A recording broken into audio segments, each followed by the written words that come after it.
Quand il n'y a pas de grand enfant de cœur, c'est un peu le souk dans le cœur. C'est un souk tout à fait attendrissant. Alors nous fêtons le Christ roi de l'univers. Dernier dimanche de l'année liturgique, cette fête a été instituée en 1925. Quelques-uns parmi nous étaient déjà nés peut-être. Anne-Marie Casville, non, 1929, c'était son anniversaire hier. Il y en a de 1925, là, levez la main.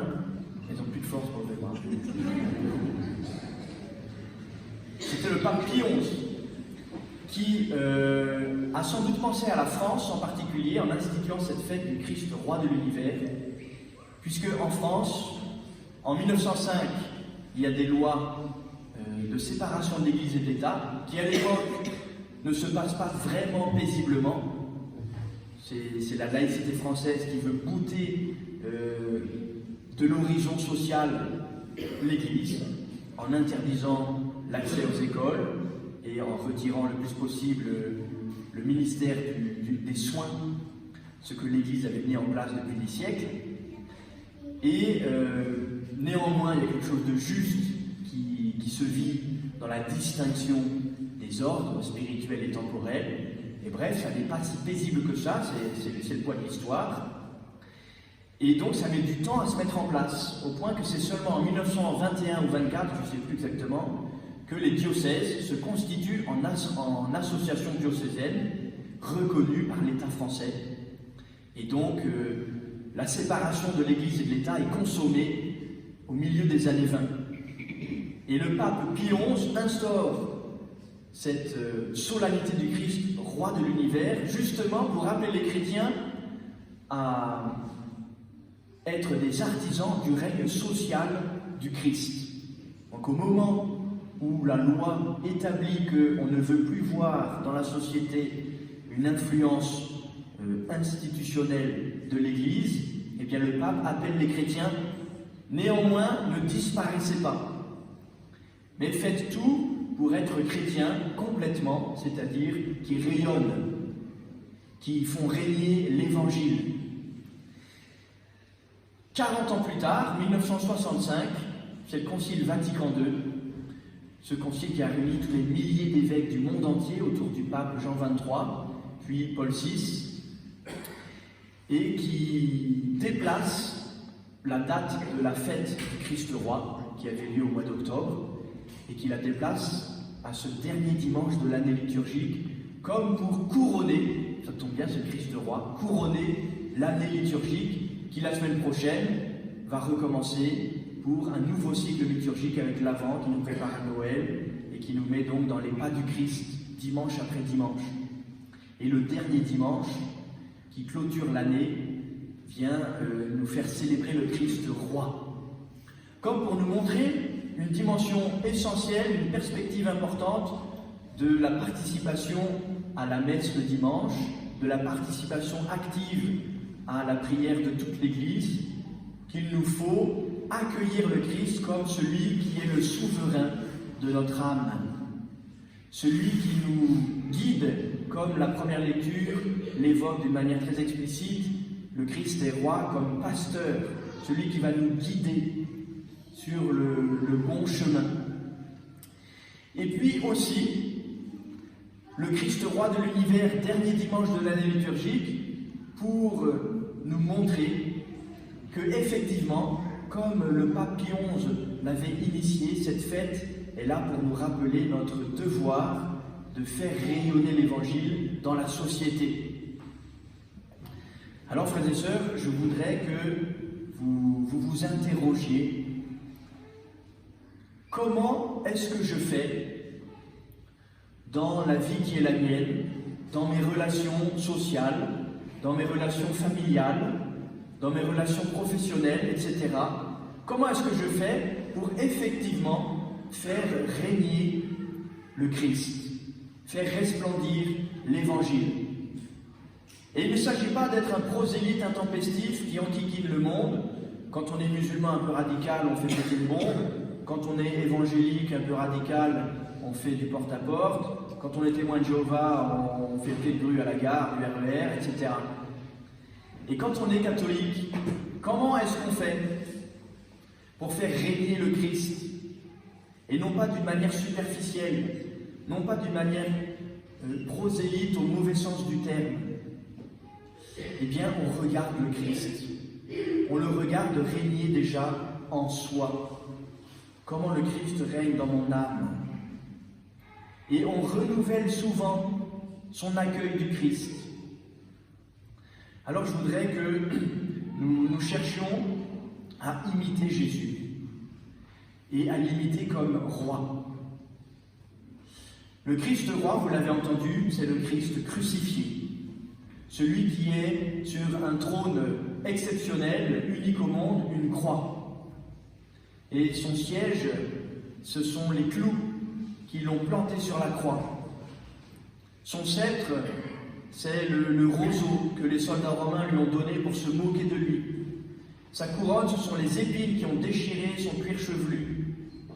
Son manteau, le manteau rouge, là encore, manteau de moquerie, et le rouge du sang qui couvre complètement sa peau déchiquetée par la flagellation, par le portement de la croix. Alors, frères et sœurs, nous régnerons comme le Christ. Le Christ régnera dans la société à travers nous, dans la mesure où nous nous laisserons crucifier nous aussi. Et qu'a dit le Christ quand il a été crucifié? Plus exactement, quelques heures avant, à ses disciples.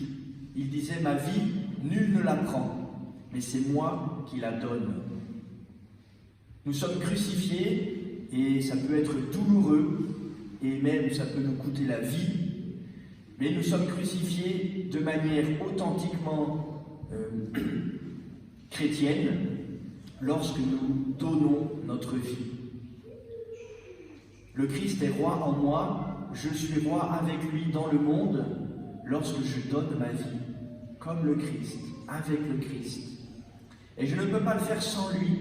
C'est pourquoi je viens me nourrir de son corps et de son sang, de son âme et de sa divinité. Ce n'est pas pour rien que les enfants du catéchisme commencent aujourd'hui leur préparation à la première communion. Parce qu'ils vont venir ensuite, souvent, communier, recevoir de Jésus lui-même sa grâce, sa force, sa puissance pour régner avec lui. Sans lui, nous ne pouvons rien faire. Jésus nous l'a dit. Sans moi, vous ne pouvez rien faire. Pour régner comme le Christ et avec le Christ, il faut être avec lui. Il faut donner notre vie avec lui, par lui, en lui. C'est la messe.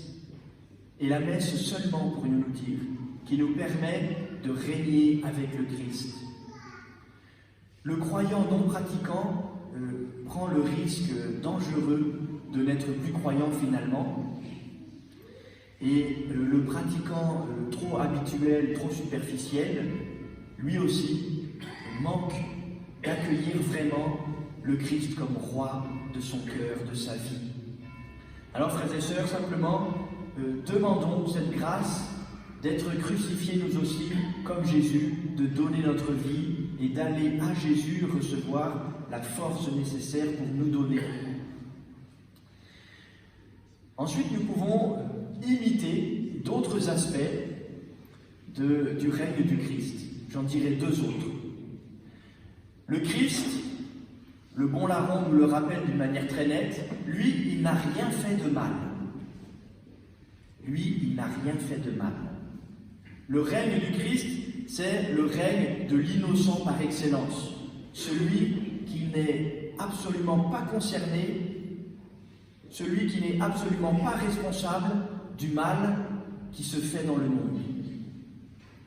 Nous sommes pécheurs. Nous faisons le mal. Nous commettons des péchés graves, des péchés peut-être plus anodins parfois, mais nous faisons le mal. Et d'ailleurs, nous venons à la messe en commençant par demander pardon pour nos péchés. Et l'Église, dans sa sagesse, nous demande de nous confesser minimum une fois par an. Bientôt, nous allons préparer Noël. Plaise à Dieu que vous vous sentiez concerné spirituellement par cette préparation. on va vous vendre des chocolats, on va vous faire des propositions de toutes sortes, mais surtout, il faudrait que vous alliez vous confesser. Parce que lorsque nous nous confessons, nous sommes rendus innocents comme le Christ. La puissance de la miséricorde de Dieu est telle que le mal que pourtant nous avons fait est pardonné. Et ultimement, il sera effacé, moyennant notre pénitence, moyennant l'immense puissance de la miséricorde de Dieu. Frères et sœurs, si nous ne nous confessons pas, si nous ne demandons pas pardon pour nos péchés, nous donnons du pouvoir au mal. Et nous ne pouvons pas faire régner le Christ. Et le Christ ne peut pas régner à travers nous. La meilleure entrave au règne social du Christ, c'est le pécheur qui s'obstine à ne pas aller demander pardon. Alors, frères et sœurs, puissions-nous devenir toujours davantage, avec le Christ et par sa grâce, nous aussi innocents. Et c'est comme ça que le règne du Christ resplendira. Et puis une dernière chose, le Christ règne comme serviteur, crucifié, innocent, mais majestueux tout le temps. Même sanguinolent d'une manière atroce dans sa passion, le Christ est toujours plein de majesté. Et la deuxième lecture que nous avons entendue de la lettre aux Colossiens, et nous pourrions lire un peu les parallèles de ces hymnes en l'honneur du Christ, de la plume de saint Paul, chez les Éphésiens, chez les Philippiens, ici chez les Colossiens, ou encore chez les Thessaloniciens. Vous irez lire, peut-être c'est un petit devoir d'écriture sainte, allez repérer les hymnes en l'honneur du Christ dans les lettres de saint Paul. Quelle majesté se dégage de ces mots! Quelle majesté se dégage de la personne du Christ! Nos humbles liturgies veulent nous le faire sentir d'une certaine manière. Ce que je veux dire par là, c'est que nous serons nous aussi des artisans du règne du Christ, dans la mesure où nous serons avec lui pleins de majesté. C'est la magnanimité de notre âme, qui ne se laisse pas ternir par le mal, qui pourtant nous blesse, nous afflige, nous scandalise. Mais nous restons dignes de l'espérance, de la victoire de Jésus. C'est la magnanimité de notre générosité, qui ne se lasse pas de pardonner à ceux qui pourtant nous ont vraiment offensés. C'est la magnanimité, la majesté de notre dignité d'enfant de Dieu, appelés à resplendir de la vie éternelle.